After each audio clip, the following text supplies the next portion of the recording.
As bitter winds sweep across the war-torn landscape, Ukraine is staring down at the barrel of what NATO has warned could be its toughest winter yet.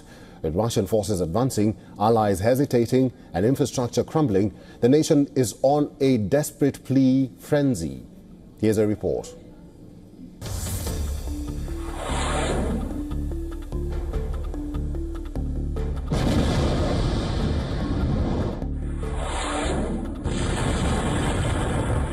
Russian troops continue their relentless assault. Russian forces are steadily advancing in eastern Ukraine.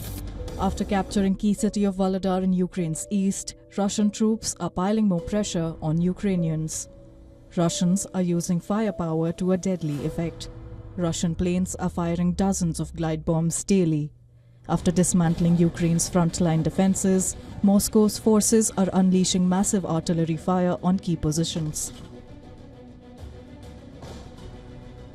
The Russian Defense Ministry has also released footage of its motorcycle assault units executing rapid strikes, signaling an intensification of its ground operations.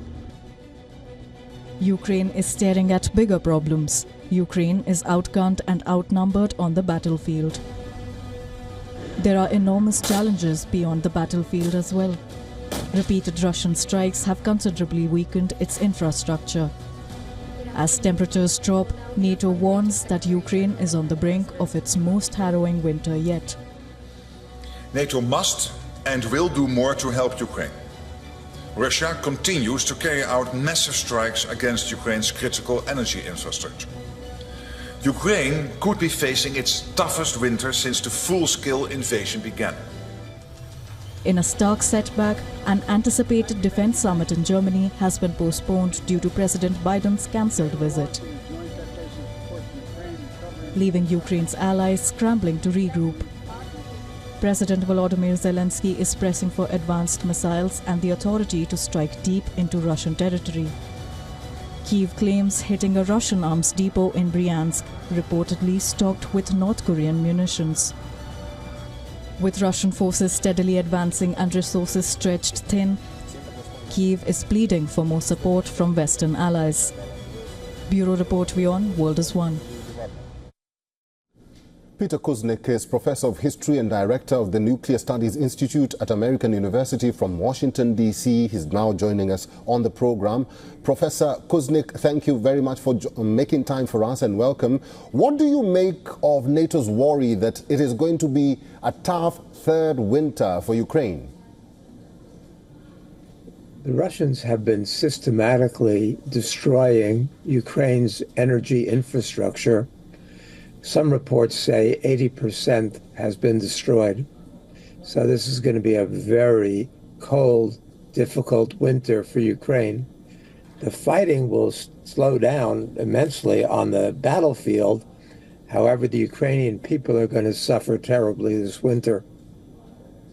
Professor Kuznick, there are some leaders from the Baltic nations who are claiming that Ukraine has become weaker in the battlefield and therefore should now seriously consider the lines of peace with Russia, basically saying President Zelensky should maximize on the third Ukraine-Southeast Europe summit that is currently going on. Your thoughts? It looks like the Ukrainian front is pretty much collapsing now.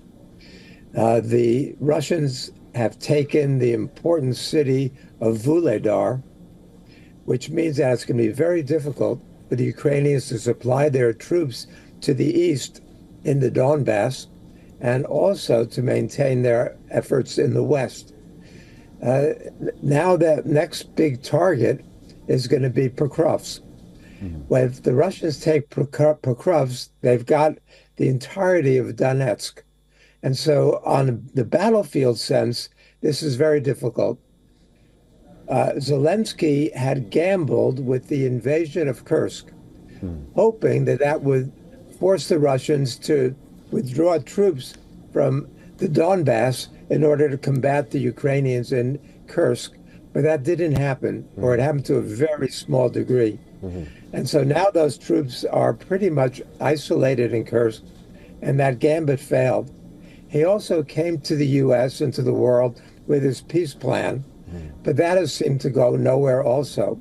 So the military failure on the battlefield, combined with the overall, for example, this meeting in Ramstein that Zelensky was placing so much hope on, Biden has now pulled out, and the meeting might be entirely canceled.